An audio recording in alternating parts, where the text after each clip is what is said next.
አሜሪካና እስራኤል በኢራን ላይ ላለፉት 38 ቀናት ሲያከናውኑ የነበረው የአየር ላይ ድብደባ በመጨረሻም ፋታ የሚያገኝ መስሎ የ15 ቀን የተኩስ አቁም ስምምነት ተከትሏል። ድንገት በመካከል ነገሩ ሊቀጥል ይችላል፣ ባይዘው ጦርነቱ ሊያገረሽ ይችላል። ወደ በኋላ ላይ ተታኮሱ የሚል ነገር ልንሰማ እንችላለን። እኔ ስቱዲዮ እስክገባ ድረስ እንደዚህ አይነት መረጃ አልወጣም፣ ግን ሰርቴኒቲ ያለው በቃ የተረጋገጠ ነው ለማለት ስላልፈለኩ ነው። ኤኒዌይ ግን ታዲያ እና አሜሪካ 38 ቀን ሙሉ ተዋጉ። ከዛ አሁን በተኩስ አቁም ስምምነት ጦርነቱን አቆሙ። በ38 ቀን የጦር ውጊያ ምን አሳኩ?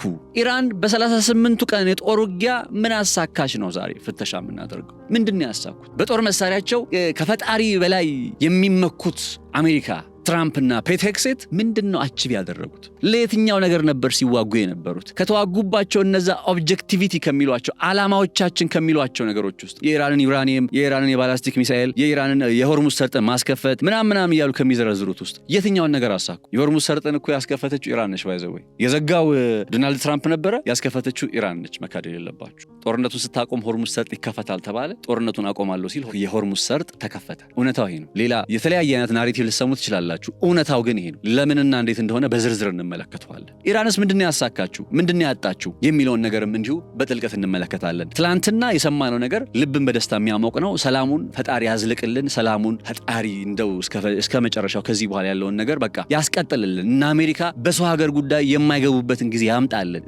ምርቃት አስመሰልኩት እንዴ? ባይሆን ጥሩ ነው። በቃ እና አሜሪካ በሰው ሀገር ላይ የገቡ መበጥበጣቸው ነው ይሄን ሁሉ ችግር እያመጣ ያለው እንጂ የነ ኢራን ችግር ስላልሆነ ማለት ነው። ደጋግሜ እንደነገርኳችሁ የነ ኢራን ችግር አይደለም። እነ ኢራን ራሳቸውን ነው እየተከላከሉ ያሉት። they have the right ራሳቸውን የመከላከል መብት አላቸው። እሱ ነው እያከናወኑ የሚገኙት እንጂ ማንንም ላይ ሄደው ሚሳኤል አልተኮሱም። ማንንም ላይ ሄደው ባይዘው ከ1979 ወዲህ ባሉት አመታት አንድም ጊዜ ኢራን ሳይተኮስባት ወደ አሜሪካም ሆነ ወደ እስራኤል ተኩስ አታውቅም። አንድም ጊዜ ፕሩቭን የሆነ ማስረጃ ነው የምነግራችሁ፣ ፋክት። አንድም ጊዜ ኢራን ወደ እስራኤልም ሆነ ወደ አሜሪካ ተኩሳ የምታውቀው የተኮሱባት ቀን ነው። ቃሲም ሱሌማኒን ሲገሉባት ነው መልስ የሰጠችው። ሶሪያ ውስጥ የሚገኝ ቆንጽላ ጽፈት ቤቷ ሲመታ ነው ባለፈው መልስ የሰጠችው። ገብቷችኋል አይደል? እንጂ አንድም ጊዜ ሳይነኳት ነክታ አታውቅም። ኢራን እየገቡ የሚበጠብጡት እነሱ ናቸው። እነሱ እናቆማለን ሲሉ ነው አሁን ጦርነቱም ጋቢያ ላይ መሰለው። ይሄ ነው ዋናው የድርድሩና አሁን የተኩስ አቁሙ ሂደት ዋና ነጥብ። ይህን ጉዳይ መነሻ አድርገን በጥልቀት ሀሳቦችን እያነሳን እንቀጥላለን። ሰላም ጤና ይስጥልን ክብራትና ክብራን የገበያ ፖድካስት ቤተሰቦች፣ ነጻነት ላቀው ነኝ። በገበያ ፖድካስት አብሬያችሁ ቆይታ ሳደርግ ቀደም ብዬ ነገርኳችሁን ርዕሰ ጉዳዮች ላይ ትኩረት በማድረግ ሀሳቦችን እንለዋወጣለን። አብራችሁ እንድትሆኑ በአክብሮት ጋብዛለሁ። በቆይታችሁ እንደምትደሰቱ እርግጠኛ ነኝ። ከመላ የዝግጅት ክፍላችን ጋር በጋራ በመሆን መልካም ጊዜ እንዲሆንላችሁ እንመኛለን።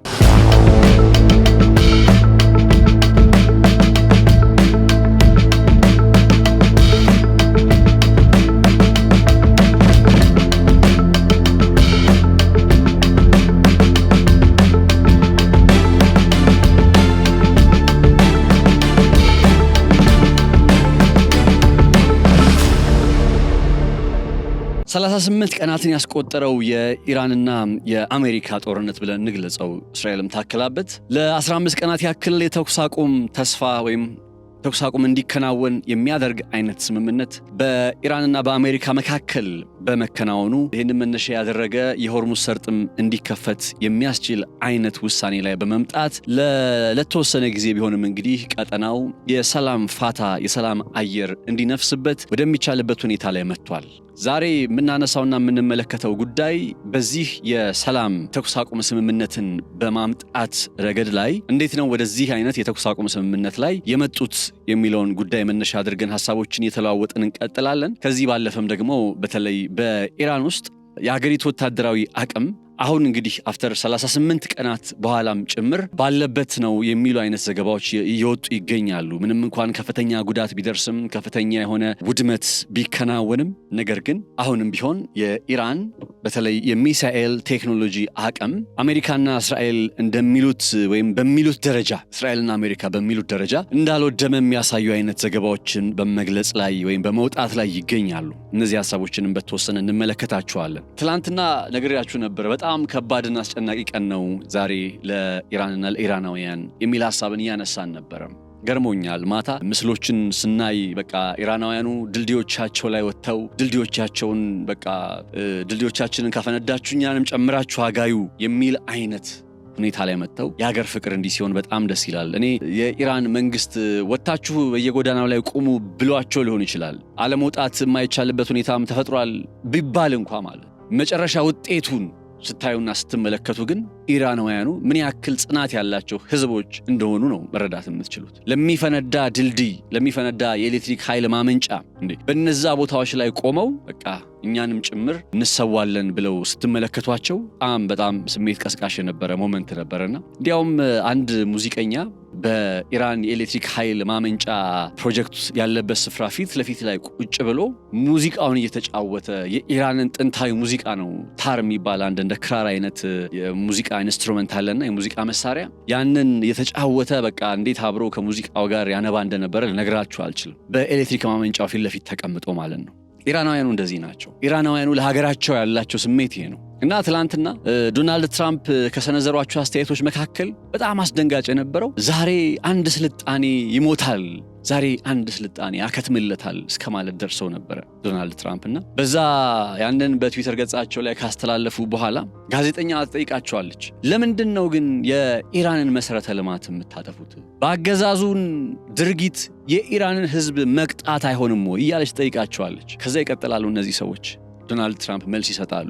ምንድነው የሚሉት? ኢራናውያኑ መታችሁ አጋዩ ስለሚሉን ነው የምናጋየው። ኢራናውያኑ መታችሁ አፈንዱ ስለሚሉን ነው የምናፈነዳው። እኛ ጥቃቱን የምንፈጽመውን ጥቃት አቁመን ጥለን ስንሄድ ደግማችሁኑ እያሉ ይለምኑናል በማለት አስተያየታቸውን ሰጥተው ነበር። እኔ እውነቴን ነው የምላችሁ ዶናልድ ትራምፕ ያሉበት የጤና ሁኔታ ተደጋግሞ ከሰሞኑ እየተነሳ አይደለ? በቃ ትናንት ማታ ነው ለመጀመሪያ ጊዜ ይህንን ጉዳይ የተሰማኝ። እንዴት ነው አንድ ሀገር የሀገሪቱ መሰረተ ልማትም እንዲወድምበት እነ ዶናልድ ትራምፕን ጥሪ ሊያቀርብላቸው የሚችለው? መታችሁ ሀገራችንን አጋዩ እያሉ ጥሪ ሊያቀርቡላቸው የሚችሉት እንዴት ነው? ከዛ ዶናልድ ትራምፕ ይህንን ከተናገሩ ከሰዓታት በኋላ በእርግጥም መታችሁ አጋዩ ለማለት ነው ማለት ነው። እነዛ ሰዎች በድልድዮቻቸው ላይ ቆመው ባየነው መልኩ በታዘብነው መልኩ ድልድዮቻቸውን የኤሌክትሪክ ኃይል ማመንጫ ፕሮጀክቶቻቸውን በነፍሳቸው ጭምር ሲጠብቁ ነው ያየነው እኮ አይደል? እና ይሄን ህዝብ ነው እንግዲህ ዶናልድ ትራምፕ መታችሁ አፈንዱ ብለው እየለመኑን ነው በማለት አስተያየታቸውን ሰጥተው የነበሩት። እና ጤናቸው ቼክ መደረግ የለበትም ትላላችሁ? ክቡራትና ክቡራን፣ እኔ ትላንት ለመጀመሪያ ጊዜ የተሰማኝ ይህንን አስተያየታቸውን ሲናገሩ ከሰማው በኋላ ነው። ከዛ በኋላ ተጠባቂ የነበረው ነገር የሰዓቱ እስኪሞላ ድረስ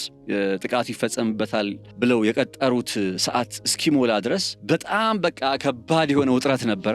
ፓኪስታኖች በመካከል ገብተው በእንትኑ ላይ የድርድር ሂደትን በሁለቱ ሀገራት መካከል ለማከናወንና ለማስፈጸም እያከናወኑ የነበረው ጥረት በጣም የሚደነቅ ነው። ፓኪስታኖች በጣም ሊደነቅ የሚገባው አይነት ስራን ያከናወኑት።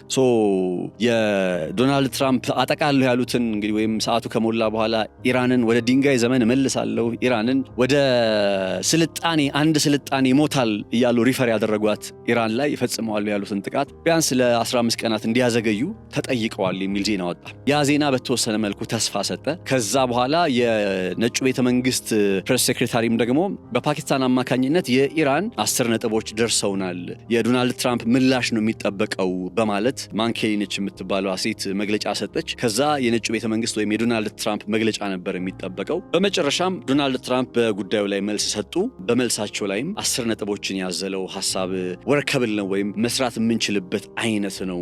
ስለዚህ ይሄ 10 ነጥቦችን የያዘውን ሐሳብ ተግባራዊ እናደርጋለን፣ ጦርነቱም ወይም ደግሞ የተኩስ አቁሙ ለ15 ቀናት ይፈጸማል፣ ይቀጥላል የሚል ነገር ተከናወነ። አሁን መርሳት የሌለብን ትላንትም እንደነገርኳችሁ ከባድ የፕሮፓጋንዳ ጦርነት አለ። አሸናፊ ሆኖ በመውጣት ረገድ ለምሳሌ ይሄ የተኩስ አቁምን በማሳካት ረገድ እንደ አሸናፊ ሊቆጠር የሚችለው ማን ነው? አሸናፊ ተብሎ ሊመዘገብ የሚችለው ማን ነው የሚለውን ነገር እንትን ማለት ስላለበት ፍሬሚንጉም በቃ ፕሮፓጋንዳው ከባድ ስለሆነ ጦርነቱ ትላንትናም በሰራውላችሁ ዘገባ ላይ በግልጽ ተመልክተነዋል። እንዴት በሁለቱ በኩል እየወጡ ያሉ መረጃዎች የመረጃ የበላይነቱን ተቆጣጥረው ለመቀጠል የሚያከናውኑት ጥረት፣ ከዛ እነ ትራምፕ ይህንን ሐሳብ ተቀብለናል፣ ወርከብል ነው፣ የሚያሰራን ነው ብለው ለ15 ቀናት ያክል ጥቃቱን እናራዝማለን የሚል መግለጫ ከሰጡ በኋላ በኢራንም በኩል በአሜሪካን በኩል በእርግጥም እኛ አሸናፊዎች ነን የሚል አይነት መግለጫ በተደጋጋሚ መቅረብ መታየት ጀመረ እና በተወሰነ እስኪ እንመልከተው። አሸናፊና ተሸናፊ አለ ብዬ አላስብም። አሁን ራይት ነው ይሄ ጦርነት ስለቆመ በተኩስ አቁም ነው የቆመው። ምናልባት የተኩስ አቁም ከሰዓታት በኋላ ሊጣስ ይችልና ጦርነቱ ደግሞ ሊቀጥል ይችል ይሆናል። እነ ኢራንም ጦርነቱ አበቃ ማለት አይደለም የሚል መግለጫ ነው ያወጡት እንደምታውቁት። ስለዚህ አሸናፊና ተሸናፊ የሚል አይነት ትንታኔ ውስጥ አይደለም ገባ እከሌ አሸናፊ ነው እከሌ ተሸናፊ ነው የሚል አይነት ሐሳብ ውስጥ አይደለም ወስዳችሁ። ነገር ግን ወደ እንደዚህ አይነት ነጥብ ተኩስ አቁም ማድረግ ወደሚቻልበት አይነት ነጥብ እንዴት መጡ የሚለውን ነገር ነው የምንመለከተው።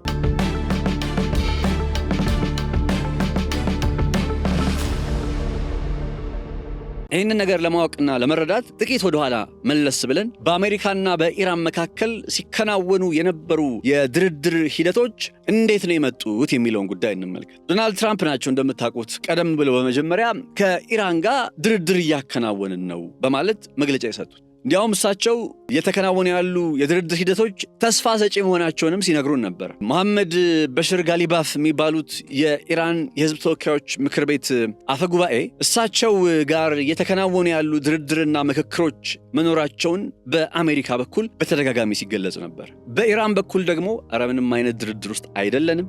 ራሳቸው መሐመድ በሽር ጋሊባፍም ኢቭን በኤክስ ገጻቸው ላይ ለነ ትራምፕ ድርድር ከሳቸው ጋር ጀምረናል የሚል ሐሳብ ምላሽ ሲሰጡ እያሾፉ ነበር ምላሽ የሚሰጡት። ምንም አይነት ድርድር አልተጀመረም የሚል አይነት ሐሳብ። ከዛ ቆየታልና የኢራኑ የውጭ ጉዳይ ሚኒስትር አባስ አርጋቺ በቀጥታ ከአሜሪካ ጋር ድርድር የሚባል ነገር አልተጀመረም፣ ነገር ግን በሁለተኛ ወይም በሶስተኛ ሀገራት አማካኝነት ሐሳቦችን መለዋወጥ ጀምረናል፣ በነ ፓኪስታን በተለይ ማለት ነው ሐሳቦችን መለዋወጥ ጀምረናል የሚል አይነት መግለጫ ነው ወጡ። በዚህ መካከል አሜሪካ 15 ነጥቦችን ያጠቃለለ ሐሳብ በፓኪስታን አማካኝነት ለኢራን አቀረበች። ይሄንን የ15 ነጥቦችን ያጠቃለለ ሐሳብ በፓኪስታን አማካኝነት ለኢራን ከመድረሱ በፊት ኢራን 3 ቅድመ ሁኔታዎችን አስቀምጣ ነበር።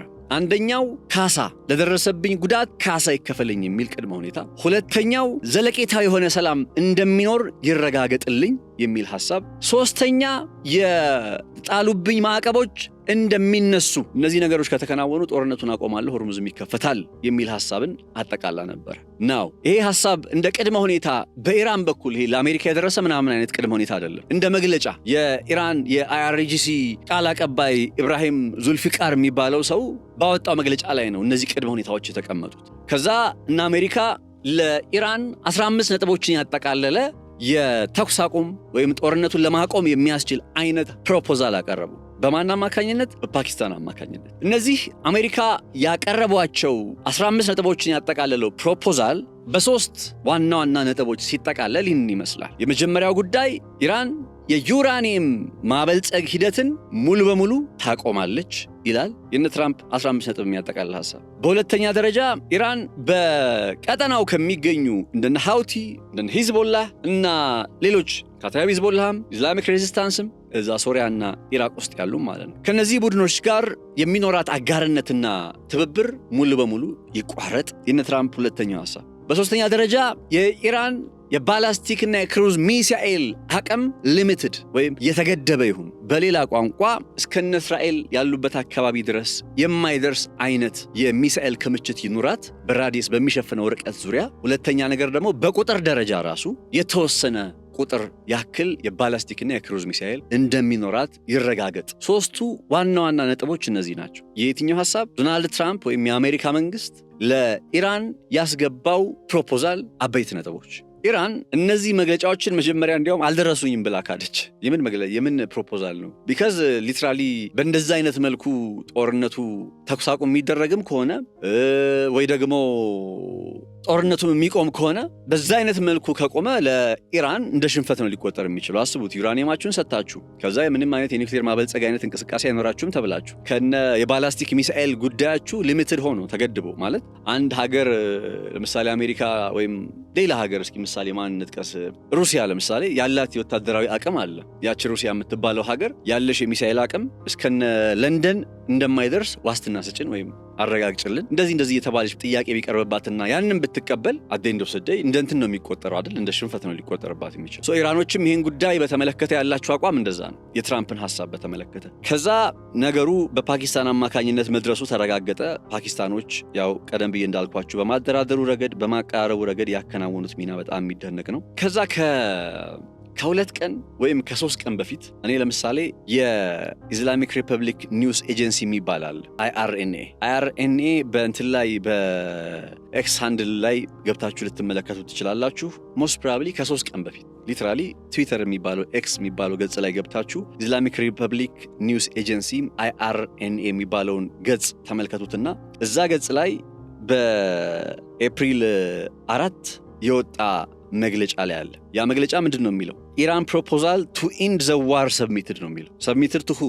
ለአሜሪካ ማለት ነው። የኢራን ጦርነቱን ለማቆም የምትችልባቸው ፕሮፖዛል ወይም ነጥቦች ለአሜሪካ ገብተዋል የሚል ርዕስ ተሰጥቶ ከትላንትና በስቲያ ነው የምላችሁ በኤፕሪል 4 ለአሜሪካ ቀርቦላታል። እንደ IRNA ዘገባ ከሆነ ባለፉት 2 ሳምንታት ያው ዶናልድ ትራምፕ 15 ነጥቦችን ያጠቃለለውን ሐሳብ ከ2 ሳምንት በፊት ነበር አስገብተው የነበሩት በፓኪስታን አማካኝነት ለኢራን አስገብተው የነበሩት ከ2 ሳምንት በፊት ነው። ከዛ 2 ሳምንት ያክል ቅድም የነገርኳችሁ 3 ነጥቦችን የሚያጠቃልለው ማለት ነው። 2 ሳምንታት ኢራናውያኑ ሲፈትሹ ሲመለከቱ ያው ጦርነቱ ቀጥሎ እንደነበር አይዘነጋም። አሜሪካ ለኢራን ፕሮፖዛል አስገብታ ጦርነቱ ወይም ተኩስ አቁሙ አልተከናወነም ነበር። ይህን ነጥብ ያዙልኝ። ከዛ ጦርነቱ ቀጥሏል 2 ሳምንት ሙሉ እስከ መቼ?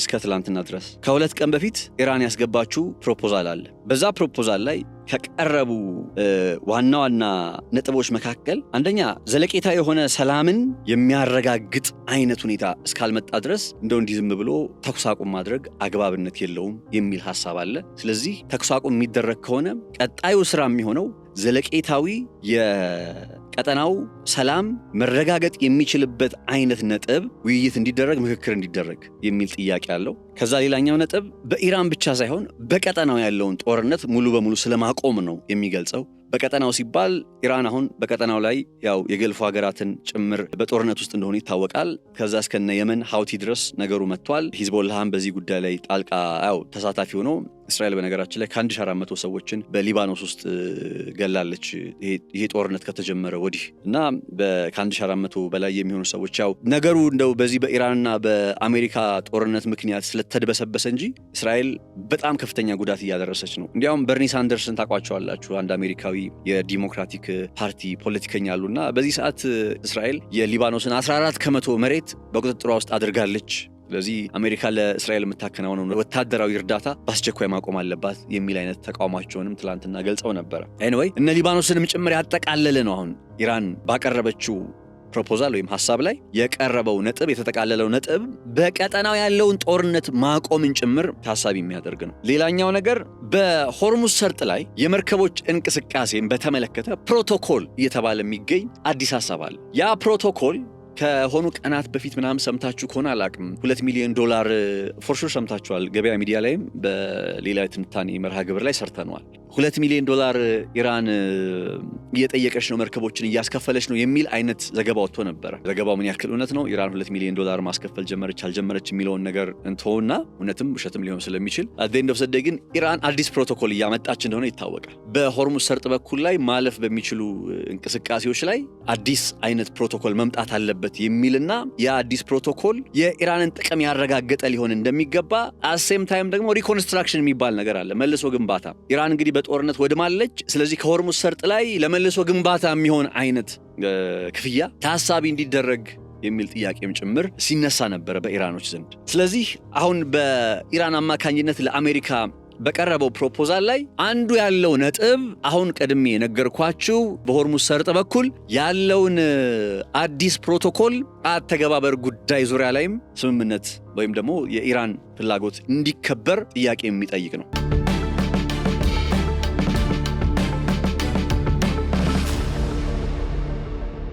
ሌላኛው በኢራን ፕሮፖዛል ላይ የተጠቃለለው ነጥብ የማዕቀብ ጉዳይ ነው። ማዕቀብ መነሳት አለበት። ኢራን በቃ ከ1980ዎቹ ጀምሮ በተለይ በ1990ዎቹ በ2000ዎቹ መጀመሪያ እስከ ዛሬ ድረስ በጣም ከባድ የሆነ ማዕቀብ አለባት። እንዲያውም አስገራሚው የሚባለው የኢራን አንድ ቁም ነገር በእንደዚህ አይነት የማዕቀብ ጫና ውስጥ ሆና እንዴት ነው እንደዚህ አይነት ጠንካራ የሆነ ወታደራዊ አቅም የገነባችው የሚለው ጥያቄ ነው። አንዳንድ ተንታኞችም ኢራን የአሜሪካ የማዕቀብ ፖሊሲና አካሄድ እንደወደቀና እንዳልተሳካለት ማሳያ ከሚሆኑ ሀገራት መካከል አንዷ ነች እያሉ ሐሳቦችን ይሰነዝራሉ፣ ሐሳቦችን ይሰጣሉ። እና አሁን በቀረበው 10 ነጥቦችን በሚያጠቃልለው የኢራን ሐሳብ ላይ ሌላው የተቀመጠው ነገር ማዕቀቦች እንደሚነሱ የሚል ጉዳይ ነው። ማዕቀቦች ኢራን ላይ ይነሳሉ የሚል ጉዳይ። ሌላው ነጥብ ለሰላማዊ ዓላማ የሚሆን የኒውክሌር መርሃ ግብሯን እንድትቀጥል ለጦር መሳሪያ አይደለም፣ ለሰላማዊ መርሃ ግብር የሚውል የኒውክሌር ፕሮግራም፣ ለሰላማዊ ዓላማ የሚውል የኒውክሌር ፕሮግራሟን እንድትቀጥልበት የሚል አይነት ጥያቄም ተጠቃሎበታል። ጭራሽ በባላስቲክ ሚሳኤል እና በክሩዝ ሚሳኤል ጉዳዮች ላይ ምንም ይሄ የአንዲት ሀገር ሉዓላዊነት ነው፣ ስለዚህ በዚህ ጉዳይ ላይ የፈለግነውን አይነት የጦር መሳሪያ እንዲኖረን ማለት ለሌላው ሀገር ስጋት ሊሆን የሚችልበት ምንም አይነት ነገር የለም። ሰልፍ ዲፌንስ ነው። አንድ ሀገር ራሷን የመከላከል መብት አላት። ራሷን ለመከላከል ደግሞ ዓለም አቀፍ ሕግ የለም። አሁን ለምሳሌ የኒውክሌር ፕሮሊፈሬሽን የሚባል አይነት ስምምነት አለ አይደለ? እስራኤል ያልፈረመችው ኢራን ግን የፈረመችው ባይዘው ኢራን ገና ኒውክሌር ሳይኖራት ኒውክሌርን ለሰላማዊ ዓላማ ስለማዋል ብላ ፈርማለች። እስራኤል ኒውክሌር ኖሯት ያውም ከ200 በላይ የኒውክሌር አረር ተሸክማ ይዛ ነገር ግን የኒውክሌር ፕሮሊፈሬሽን የሚባለውን ስምምነት ያልፈረመች ሀገር ናት። ኤኒዌይ እንደዛ አሁን የባላስቲክ ሚሳኤሎች ምናምን ጉዳይን በተመለከተ ይሄ ብዙም አሉ እንደዚህ በተለያየ መልኩ ትግበራ የሚደረግባቸው የሚነሱ ምናምን አይነት አካሄዶች አሉ። እንደዚህ በመርህ ደረጃ በዓለም አቀፍ ደረጃ በተባበሩት መንግስታት ድርጅት ደረጃ መሰል አይነት እንትን የለም። በሀሳብ ውስጥም አልተጠቃለለም በአስሮቹ ነጥቦች ውስጥ። አሁን ይሄ ሀሳብ የገባው መች ነው? ለእነ አሜሪካ ይሄ ሀሳብ ደርሷል የተባለው መች ነው? ሰኞ ምናምን አካባቢ ላይ ነው። ሰኞ ወር ማክሰኞ በተለይ ባሳለፍነው ቅዳሜና እሁድ ሰኞ ዕለት ነው የገባው። ባሳለፍነው ቅዳሜና እሁድ እና እሱን ተከትሎ የተከሰቱ ነገሮች ኢራን ይህንን ፕሮፖዛል ስታቀርብ በሆነ አንዳች በራስ መተማመን ላይ ሆነ ያቀረበችው አይነት ፕሮፖዛልም ነው ይባላል። ከዛ ቀጠለና እና አሜሪካ ዶናልድ ትራምፕ ምን አለ? ይሄ ፕሮፖዛል ከገባ በኋላ 48 ሰዓት ሰጥቻለሁ፣ ሰዓቱ እየቆጠረ ነው፣ የኢራንን ስልጣኔ ያጠፋለሁ፣ ወደ ድንጋይ ዘመን እመልሳለሁ። በጣም ከባባድ የሆኑ አስተያየቶችን መሰንዘር ጀመረ ዶናልድ ትራምፕ። አንዴ በትዊተር ይመጣል፣ አንዴ በጋዜጣዊ መግለጫ፣ አንድ ጊዜ በዋይት ሃውስ አማካኝነት፣ በቃ በማይመጣበት መንገድ የለም። እነዛን ሀሳቦች እያነሳ እየሰነዘረ ቀጠለ ዶናልድ ትራምፕ። ኢራኖችም እንደዚህ ያደርጋለሁ ብሎ ሲናገር ዶናልድ ትራምፕ እናንተ የምታደርጉትን የትኛውንም ነገር በእጥፍ መመለስ እንችላለን፣ አይናችንን ስታጠፉ አይናችሁን እናጠፋለን፣ አይ ፎር አን አይ እሾህን በሾህ እንደሚባለው አይነት ምላሽን እየሰጠች ቀጠለች። እና አሁን ሲኬንሱን ከተመለከታችሁት ኢራን መጀመሪያ 3 ቅድመ ሁኔታ አስቀምጣ ነበረ። ከዛ አሜሪካ 15 ነጥቦችን ያጠቃለለ ፕሮፖዛል አስገባች። በነዛ በሁለቱም ጊዜ ጦርነቱ ቀጥሏል። ኢራን ቅድመ ሁኔታ ስታስቀምጥም ቀጥሎ እነ ዶናልድ ትራምፕ 15 ነጥቦችን ያጠቃለለ ሐሳብ ሲያቀርቡ ጦርነቱ ቀጥሏል። አሁን ኢራን ይህንን ሐሳብ ስታቀርብ ጦርነቱ በተኩስ አቁምም ቢሆን ጋብ ለማለት ችሏል። አንዱ መታየት ያለበት ፒክቸር ሲኩዌንሱ እንደዚህ ነው። እንደው ድንገት ዶናልድ ትራምፕ ትላንትና ዛቻ ስላሰሙ የኢራንን ስልጣኔ አወድማለሁ ስላሉ አሁን የሚመስለው እንደዛ አይደለ? የፕሮፓጋንዳው ጦርነት ያልኳችሁ ይሄንን ነው። ዶናልድ ትራምፕ በቃ ኢራንን አጠፋታለሁ፣ ሲኦል ይወርዳል እንዲህ እያሉ ስለተናገሩ ያንን ነገር አይታ ፈርታ በቃ ኢራን የሆነ ፕሮፖዛል ያስገባች ነው የሚመስለው አይደለ? ግን እንደዛ አይደለም። ዕለተ ሰኞ ልክ እሑድ ፓይለቱን አዳንን ካሉ በኋላ በዕለተ ሰኞ ይህንን ፕሮፖዛል አስገብታ ነበር። ማን? ኢራን 10 ነጥቦችን ያጠቃለል። ከዛ ዶናልድ ትራምፕም የነጩ ቤተ መንግስት መግለጫ ምንድን ነው የሚለው? በነጩ ቤተ መንግስት መግለጫ ላይ የተቀመጠው ሐሳብ እኮ ያው ነጥቦቹ ወርከብል ናቸው አይደለ የሚለው? ያው በግልጽ እየተመለከትኩት ነው አሁንና and believe it is a workable base on which to negotiate 10 ነጥቦችን ያጠቃለለ ፕሮፖዛል ከኢራን ተቀብለናል and believe it is a workable basis on ለድርድር መሰረት የሚሆን አይነት ነው፣ የሚያሰራን አይነት ነው በማለት ነው የገለጹት የኢራንን ይህንን 10 ነጥቦች ያጠቃለለ ፕሮፖዛል። that means አሜሪካ የኢራንን 10 ፕሮፖዛል ተቀብላለች እንጂ የኢራንን የተቀበለችው 10ሩም ፕሮፖዛል 10 ነጥቦችን ያጠቃለለው ፕሮፖዛል ደግሞ ወደ ትግበራ ውስጥ ሙሉ በሙሉ ይመጣል ማለት አይደለም። አሁን ሲኬንሱን እንዲካየ ነው በኋላ የነ ዶናልድ ትራምፕ መግለጫ የሚያሳየው 10 ነጥቦችን ያጠቃለለውን የኢራን ፕሮፖዛል ተቀብለናል፣ ለድርድር መሰረት እንደሚሆነን መረዳት ይቻላል፣ ወይም የሚያሰራን አይነት ወርከብል ነው ሲሉ ነው የተናገሩት። ስለዚህ ድርድሩ ከዚህ በኋላ ነው የሚቀጥለው ማለት። ድርድሩን ሲያከናውኑ ግን ምን አድርገው ነው? ጦርነቱን አቆመው። ጦርነቱን ሊያቆሙ የቻሉት በምንድን ነው? ኢራን 10 ነጥቦችን በማስገባቷ እንጂ እነ ዶናልድ ትራምፕ 15 ነጥቦችን በማስገባታቸው አይደለም። ሲኬንሱ በዚህ መልኩ ክሊር መሆን አለበት ያልኳችሁ ለዚህ ነው። እና ከሰሞኑ የነበረው የዶናልድ ትራምፕ ዛቻ፣ የዶናልድ ትራምፕ ማስፈራሪያ የመሳሰሉት ነገሮች ምንድናቸው ከተባለ እንደነ ፎክስ ኒውስ የመሰሉ የዜና ምንጮችን ስታያቸው አሁን የሚዘግቡት ምንድነው? ዶናልድ ትራምፕ ይህንን ጫና በኢራን ላይ በማሳደራቸው ምክንያት ኢራን ፈርታ ተንቀጥቅጣ ይህን ፕሮፖዛል አስገባች። ከዛም ዶናልድ ትራምፕ ጦርነቱን ለ15 ቀናት ያክል ፖዝ ለማድረግ ወሰኑ የሚል ናሬቲቭ ነው። እዚህ ናሬቲቭ ላይ ለመምጣት ትራምፕ መጀመሪያ ምን ማድረግ ነበረባቸው? ያንን አይነት ኤክስትሪም የሆነ የትራምፕ ጤነኝነት ጥያቄ ምልክት እስኪደረግበት ድረስ፣ ጥያቄ እስኪነሳበት ድረስ በጣም በቃ ከሳቸው የማይጠበቅ ሐሳቦችን እያነሱ ነበር። በአሜሪካ ውስጥ እኮ ምን እየተባለ ነው መሰላችሁ? አሁን በጣም ትራምፕ ከአንድ ፕሬዝዳንት የማይጠበቅ እኔ ሚዲያ ላይ ለመጠቀም የማልደፍራቸው ወይም የማልጠቀማቸው ቃላት በቃ አይደለም በሚዲያ ላይ ቀርቶ ትልልቅ ሰዎች ባሉበት አካባቢ ላይ የማትጠቀሙት አይነት ቃላትን እየተጠቀሙ ኤፍ ወርድ እየተጠቀሙ ቢ ወርድ እየተጠቀሙ ነው ሐሳባቸውን ሲገልጹ የነበረው። ትራምፕ አሜሪካን እንግዲህ ዓለም ላይ አለች የምትባለዋን ትልቅ ሀገር ግሬት የሆነች ሀገር የሚመሩ ሰው ግሬት ፓወር መሆኗ መቼም አንክድም። ከዚህ ቀደም በግልጽ ነግሬያቸዋለሁ። ዓለም ላይ 3 ግሬት ፓወሮች አሉ፣ ሩሲያ፣ ቻይና እና አሜሪካ። በቃ የማይካድሩ ግሬት ፓወር። ከዛ ሚድል ፓወር የሚባሉ ደግሞ ሀገራት አሉ። እንዲህ እያለን እንዘረዝራቸዋል። እና ይችን ሀገር የሚመሩ ሰው ከሳቸው የማይጠበቅ አይነት ሀሳብን እየተናገሩ ስለነበረ የሚያስደነግጡ ነበሩ። ሰውዛት የሆነ ሰዓት ላይ እኔ ፍርሃት ተሰምቶኝ ነበረ። ፍርሃት የተሰማኝ ምንድን ነው? ሰውየው በዚህ ደረጃ እንዲህ አይነት ቃላትን የሚናገሩ ከሆነ የአእምሯቸው ነገርማ በእርግጥም ጥያቄ መነሳት አለበት በሚል እንዲህ ነገሩ እንደዚህ ከቀጠለማ የኒክሌር ቦምቡላ ሊጥሉ ይችላሉ እየተባለ እንደነበረ መቼም ታስታውሳላችሁ። ትላንትና ማታ እኮ ኒክሌር ቦምቡላ ሊጠቀሙ ይችላሉ እየተባለም ጭምር ነበር። ከዛ የነጩ ቤተ መንግስት መግለጫ እስከሚያወጣ ድረስ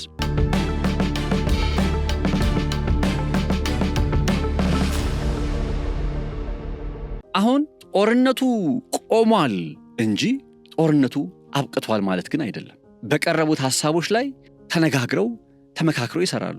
እኔ አሁን ትልቁ ስጋቴ ምን መሰላችሁ? ትልቁ ስጋቴ ጥላሁን ገሰሰ አንድ ዘፈን አለው አይደለ? ከአንዴም ሁለት ሶስቴ ፍቅር ደርሶብኛል የሚለው ኢራን ምን የምትል ይመስለኛል መሰላችሁ? ከአንዴም ሁለቴ ክደት ደርሶብኛል የምትል ይመስለኛል። ከዚህ ቀደም ከአንድ ጊዜም ሁለቴ ለድርድር እንቀመጥ ብለው ኦማን ውስጥ በድርድር ጠረጴዛ ላይ ተቀምጠው ተነጋግረው አውርተው ከዛ በተለይ የሁለተኛው ክህደት ባለፈውም ትንሽ እንደነገርኳችሁ አርብ ቀን ላይ ኦማን ውስጥ ተቀምጠው ኢራን በታሪኳ አድርጋ በማታቅ መልኩ በቃ ዩራኒየም ነው አይደለ እንደዚህ የሚያጨቃጭቃችሁና የሚያስጨንቃችሁ ይህን የዩራኒየም ጉዳይ ወደ ዜሮ ስቶክ ፓይል ሊትራሊ ዜሮ የሚል የዩራኒየም ክምችት ወደሚኖረኝ አይነት ነባሪያ ሁኔታ ላይ እመጣለሁ ብላለች። የኦማን የውጭ ጉዳይ ሚኒስትር፣ የዩናይትድ ኪንግደም የውጭ ጉዳይ ሚኒስትር መግለጫዎችን ያሳያሉ።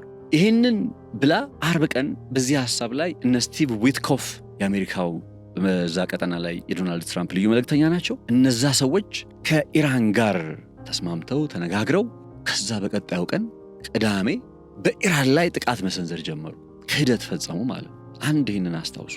ሁለተኛ ከ9 ወራት በፊት በጁን 2025 እንደ አውሮፓውያን አቆጣጠር የ12ቱ ቀን ጦርነት የተባለ በሚጠራው ክስተት ወቅት ኢራን ያኔም የድርድር ችግር አልነበረባትም እና እዛው ኦማን ውስጥ ከነ አሜሪካ ጋር ቁጭ ብላ እየተነጋገረች እየተደራደረች እያወራች ነበረች ሀገር ነች። ያኔ ደግሞ እዛው ከድርድሩ እንትን ሳይወጡ ነው ከድርድሩ ቢሮ ውስጥ ሳይወጡ ነው እና አሜሪካን እና እስራኤል ኢራን ላይ ጥቃት መሰንዘር የጀመሩ።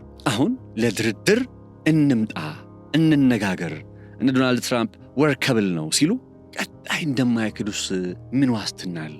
ቀጣይ ለድርድር እንቀመጥ ብለው ድርድር ጠርተው በድርድር ጠረጴዛ ላይ ቁጭ አድርገው ደግሞ በጀርባ ተልእኮ እንደማይከፋፈሉ ምን ዋስትና አለ? አንደኛው ነጥብ ይሄ ነው። ሁለተኛው ነጥብ ይሄ ጦርነት ለምንድን ነው የጀመረው ሲባል እነ ዶናልድ ትራምፕ ማሳካት የፈለጉት ነገር ነበር። ማሳካት ከፈለጓቸው ነገሮች ውስጥ አንዱ የአገዛዝ ለውጥ ማከናወን ነው። አክቹሊ እነ ዶናልድ ትራምፕ የአገዛዝ ለውጥ አከናውነናል ብለው ያምናሉ። ታውቃላችሁ ኢራን ውስጥ የአገዛዝ ለውጥ አከናውነናል አያቶላህ ላይ እርምጃ ስለወሰዱ ወይም አያቶላህን መግደል ስለቻሉ ከአያቶላህ በኋላ እነ ሙጅታባ ስለመጡ አሁን ላይ ያለው አዲስ የአገዛዝ ለውጥ ተከናውኗል ብለው በሚያስቡት አይነት ሁኔታ መግለጫ ሲሰጡ ሰምተናቸዋል። እና ይህንን የአገዛዝ ለውጥ የማከናወን ሀሳብ ነበራቸው። የአገዛዝ ለውጥ ማለት አያቶላህን መግደል ብቻ ከነበረ ኦኬሽ፣ የአገዛዝ ለውጥ ከዚህ ቀደም በነበረው ልምድና ተሞክሮ መፈንቅለ መንግስት ተከናውኖ በዛች ሀገር ውስጥ አዲስ ስርዓት የሚፈጠርበት አይነት ነውና ኢራን ውስጥ እሱን አላሳኩ። አንድ ሁለተኛ ነገር በኢራን ውስጥ የበለጸገ ዩራኒየም ክምችት አለ። ይህን ጦርነት ሲያከናውኑ 60 ከመቶ የበለጸገ ወደ 500 ኪሎ ግራም የሚጠጋ ከ4 እስከ 500 የሚገመተውን የበለጸገ ዩራኒየም በእጃችን ማስገባት አለብን ብለው ነው። ሁለተኛ ሶስተኛ ከዛው ከአገዛዝ ለውጡ ጋር ተያይዞ የኢራን ነዳጅና የኢራን ማዕከላዊ ባንክ ጉዳዮችም አሉ። 38 ቀን ተዋግተው እነዚህ ሶስቱንም ነገሮች አላሳኩ። ኢራን ውስጥ የና አያቶላህ አገዛዝ ነው ስቲል ያለው። አያቶላህ አሊ ካሜኒ ተገደሉ። እሳቸው ልጅ አያቶላህ ሙጅታባ ካሜኒ በስልጣን ላይ ነው። የት እንዳለ ባናቅ ኦር እሱ እንኳ ያለበትን ባናቅ የአያቶላህ የራሳቸው ስርዓት ግን ስቲል ኢራን ውስጥ አለ። አንድ ኢራን ዩራኒየሟን ስቲል በእጇ እንዳደረገች ነው። ዲያውም ትላንትና በሰራሁላችሁ ዘገባ ላይ ባይዘው በጣም ሲሪየስሊ በጣም ብዙ ሰዎች በጣም ብዙ ወታደራዊ ተንታኞች በጣም ብዙ ኢቭን ከአሜሪካ የውስጥ መረጃዎችን አገኘን የሚሉ ሰዎች እየመጡ ነው። እንደው ዛሬ የርዕሰ ጉዳይ እሱ ስላልሆነ አልገባም እንጂ በኢራን ውስጥ ይሄንን ነገር ዩራኒየሙን ለመውሰድ ተሞክሮ እንደነበረ ከዛው ከአሜሪካ በኩል የሚወጡ የውስጥ አዋቂ መረጃ የሚባሉ አሉ አይደል? እነዛ ትላንት የነገርኳችሁ ለወታደራዊ ምንጭ የቀድሞ ወታደራዊ ጀነራሎች ቅርብ የሆነ ወታደራዊ ምንጮች አሏቸው፣ መረጃ የሚነግሯቸው ሼር የሚያደርጓቸው። እሱ ብቻ አይደለም። ኢቭን በጣም ማከብራቸው ፕሮፌሰር አሉ፣ ጆን መርሻይመር ይባላሉ።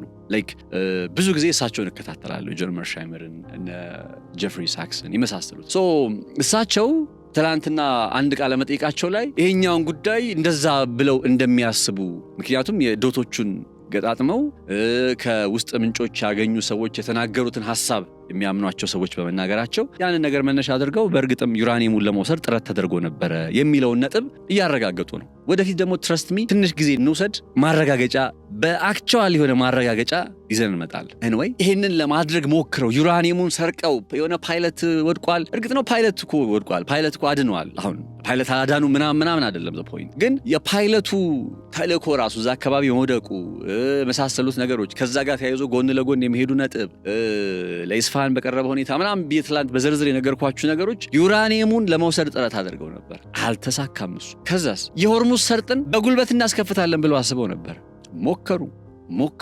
ሞከሩ ወይ ፍንክች ኢራን የሆርሙዝ ሰርጥ እንደተዘጋ ነው። የተዘጋው ደግሞ ለማን ነው? ለአሜሪካና ለእስራኤል እንዲሁም ከነሱ ጋር ተባባሪ ለሆኑ ሀገራት ወይ ፍንክች አለች ሆርሙዝ ሰርጥን። ዶናልድ ትራምፕ ተስፋ አድርገው የነበሩት ልክ የሆነ ሰዓት ላይ መተው ደግሞ የኔቶ አባል ሀገራት የሚቀላቀሏቸው መስሏቸው ነበር መሰለኝ። እነሱም ጀርባ ሰጡ። ኧረ በፍጹም እኛ ከኢራን ጋር ምን አነካካን አሉ። ሆርሙዝ ሰርጥ ያው በሳቸው ምክንያት እንደተዘጋ ይታወቃል። አሁን ይህን ነው ስላችሁ የነበረው ባይዘው የሆርሙዝ ሰርጥ የሚከፈተው ትራምፕ ጦርነት ሲያቆም ነው አላልኳችሁ? ብያለሁ አላልኩም? እስኪ ዛሬ እንነጋገር። የሆርሙዝ ሰርጥ የሚከፈተው ትራምፕ ጦርነት ያቆመ ቀን ነው። ኤግዛክትሊ ቃል በቃል ከቀናት በፊት እንዲህ ብያችሁ ነበረ። የሆነው አሁን እሱ ነው። ዶናልድ ትራምፕ ጦርነት አቆማለሁ ሲል ኢራን ከፈተች። ስለዚህ ጦርነቱ ነው እንጂ የዶናልድ ትራምፕ ጦርነት ነው እንጂ ሆርሙዝ ሰርጥን የዘጋው ኢራን አይደለችም። ይሲ ኢራን አሁን ሌላውን የዓለም ሀገር ኢትዮጵያ መርከቦች እዛ አቁማ የማቆየት ዓለምን የማስጨነቅ ምናምን ጉዳይ የለባትም። ችግሯ ከአሜሪካና ከእስራኤል ጋር ነው። በቃ እነሱ ጦርነት ያቆሙ ነው ያለችው። ዜን ትራምፕ አቆማለሁ ጦርነት ሲል ኦኬ አሁን ሆርሙዝን ከፍታለና አላሳኩም። ዶናልድ ትራምፕ 38 ቀን ሙሉ ይህን አይነት ኢምቢሊየንስ ዶላር ፈሶ ኢምቢሊየንስ ዶላር የአሜሪካ ወታደራዊ አቅም ተፈትኑ፣ የእስራኤል የጸረ አየር ላይ ጥቃት መከላከያ ቴክኖሎጂ አቅም ተብረክረኩ፣ ስንት ጉዳት ደርሶ አፍተር ኦል ዲስ ዩሲ ጦርነት ምንም ዋጋ እንደሌለው ሰው በፈጣሪው እንጂ በጦር መሳሪያ መመካት እንደሌለበት አያችሁ። የፈለገ ደካማ ሀገር ብትሆኑ ባይዘው ኢራናውያኖችን ተመልከቷቸው። ድልድያቸው ላይ ነው። ሌላው ቢቀር አሉ መጨረሻ ላይ ሌላው ቢቀር ምንም ጦር መሳሪያ ባይኖራቸው እነዚህ ሰዎች ምንም ጦር መሳሪያ ባይኖራቸው ድልድዮቻቸው ላይ ትላንት ባያችሁት መልኩ ቆመው አብረው ከድልድዮቻቸው ጋር ይሰዋሉ። አብረው ከኤሌክትሪክ ማመንጫ ፕሮጀክቶቻቸው ጋር ይሰዋሉ።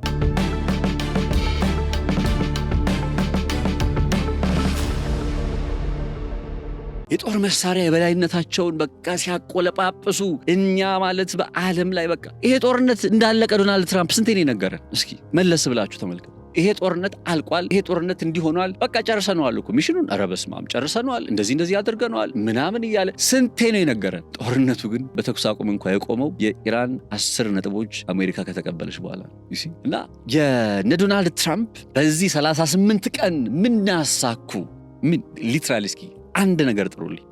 አያቶላህን ገለዋል፣ የኢራንን ከፍተኛ መሪዎች ገለዋል፣ ውድመት አድርሰዋል፣ ትምህርት ቤት አፈንድተዋል፣ ዩኒቨርሲቲዎችን አፈንድተዋል፣ ድልድዮችን አፈንድተዋል፣ መሰረተ ልማቶች የኤሌክትሪክ ማመንጫ ፕሮጀክቶችን መጥተዋል።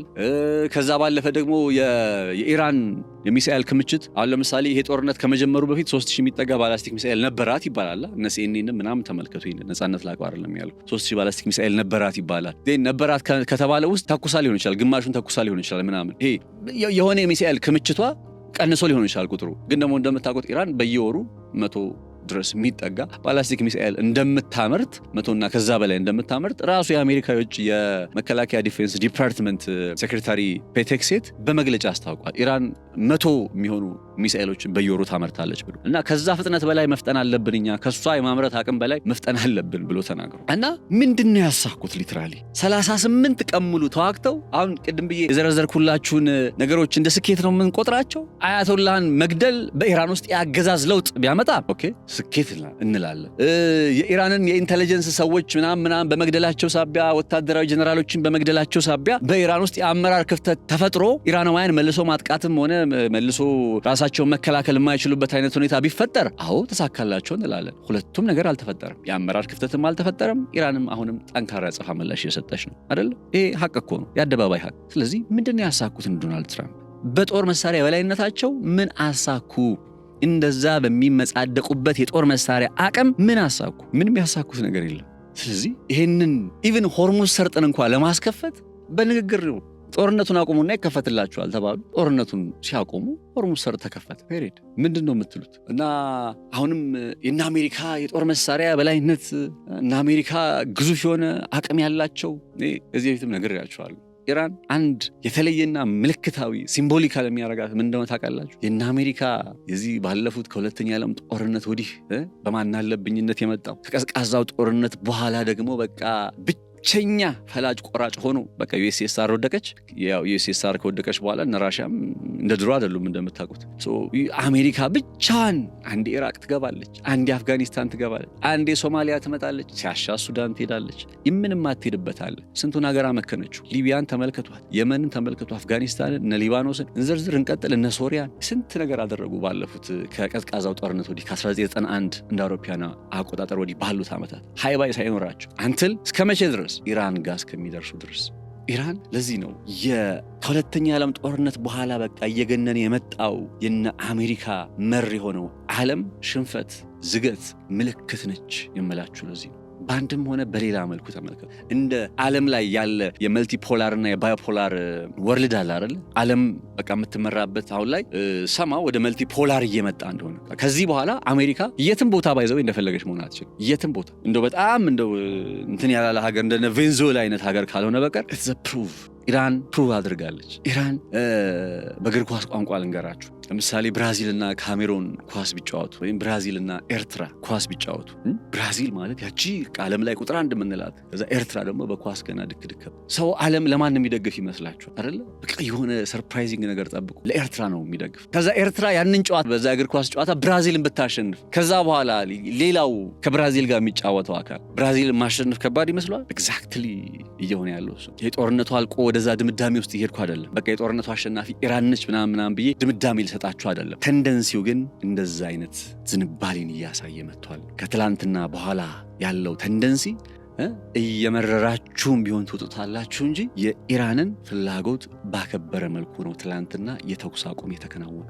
የኢራንን ፍላጎት ባከበረ መልኩ እንዴት ለሚለው ጉዳይ አሜሪካ ባለፉት 38 ቀናት ምን አሳካች?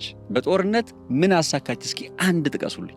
ስትራቴጂካዊ ድል፣ ስለ ስትራቴጂካዊ ቪክቶሪ ከዚህ በፊት አውርተናል አይደል? በስትራቴጂ ደረጃ ለአሜሪካ ምን እስኪ ጠብ የሚል ነገር ምን ተገኘ? አገዛዝ ለውጥ የለም። ሆርሙዝ ማስከፈት አልተቻለም።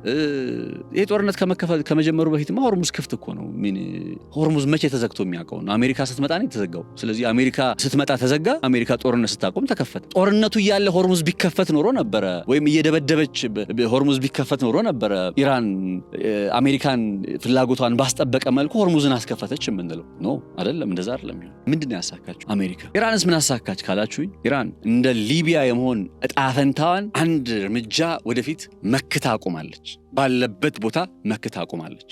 እንደነ ሊቢያ እንደነ ሶሪያ ምናምን የመሆን እጣ ፈንታዋን መክታ አቁማለች። አንድ ሁለተኛ ነገር ማንም እንደፈለገ እንደማይሆንባት ፕሩቭ አድርጋለች። ሊትራሊ ማንም እንደፈለገ እንደማይሆንባት አሜሪካም ጭምር እንደፈለገች እንደማትሆንባት ፕሩቭ አድርጋለች። ከዚህ ትምህርት ትልቋ ተማሪ ሩሲያና ቻይና ናቸው የሚሆኑት። ባይዘው ትልቆቹ ተማሪዎች ፑቲን ራሱ ረካዝም ብዬ ነው ምናምን የሚል ይመስለኛል በዚህ በዩክሬን ምናምን ጉዳይ ከና አሜሪካ ጋር ባለው ጉዳይ። እነ ቻይና ጭራሽ ታይዋንን አሁን ጠብቁ ነው የምላችሁ። ጥቂት ዓመታት ጠብቁ፣ 2 ዓመት ምናምን እንደዚህ ሙሉ በሙሉ መጠቅላላችሁ አይቀርም። ታይዋንና አሜሪካ አይተዋል። በቃ በዚህኛው መንገድ በወታደራዊም ቢሆን ምንም እንደማታመጣ አይተዋል። ስትራቴጂውን አሳይታቸዋለች። በቃ የአሜሪካ ስትራቴጂካዊ አሴት የጦር መሳሪያ በላይነት ነው አይደለ? ያን የጦር መሳሪያ በላይነት በቁጥር መብለጥ ብቻ ነው ከናንተ የሚጠበቀው። አለኝ የምትለውን መሳሪያ በቁጥር መብለጥና ያንን መሳሪያችሁን ከነሱ እይታ ውጪ መጋረድ ብቻ ነው የሚጠበቅባችሁ። በቃ አሜሪካ ለመቋቋም አንድ ሀገር ማድረግ ያለባት ምንድነው ሲባል የጦር ጀት መስራት ምናምን ኒውክሌር እንደዚህ ማድረግ ምናምን አይደለም። አንደኛ ስትራቴጂካዊ መሆን እንደ ኢራን፣ ሁለተኛ ነገር ደግሞ በቃ በጦር መሳሪያ አቅም እና አሜሪካ አለን ከሚሉት የጸረ አየር ላይ ጥቃት መከላከያ ቴክኖሎጂ በላይ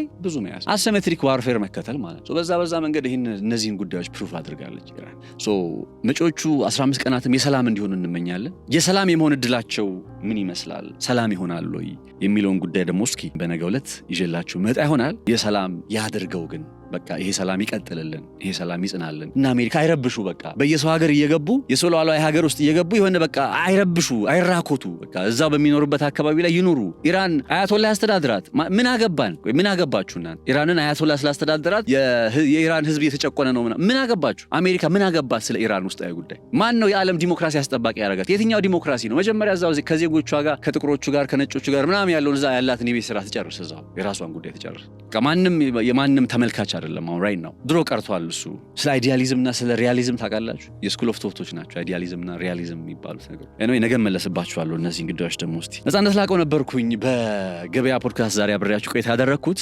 በዚህ ከዛሬ ባየነው 38 ቀን ጦርነት ኢራን has proved that ኢራን ያረጋገጠችው ነገር በእርግጥም አሜሪካን መቋቋም እንደሚቻል ነው የሚለውን ጉዳይ የመጨረሻ ረፍተ ነገር ባደረገው ደስ ይለኛል። አብራችሁ ስለነበራችሁ በጣም ከልብ አመሰግናለሁ። ከመላ የዝግጅት ክፍላችን ጋር በጋራ በመሆን እንሰናበታለን። መልካም ጊዜ ይሆንላችሁ።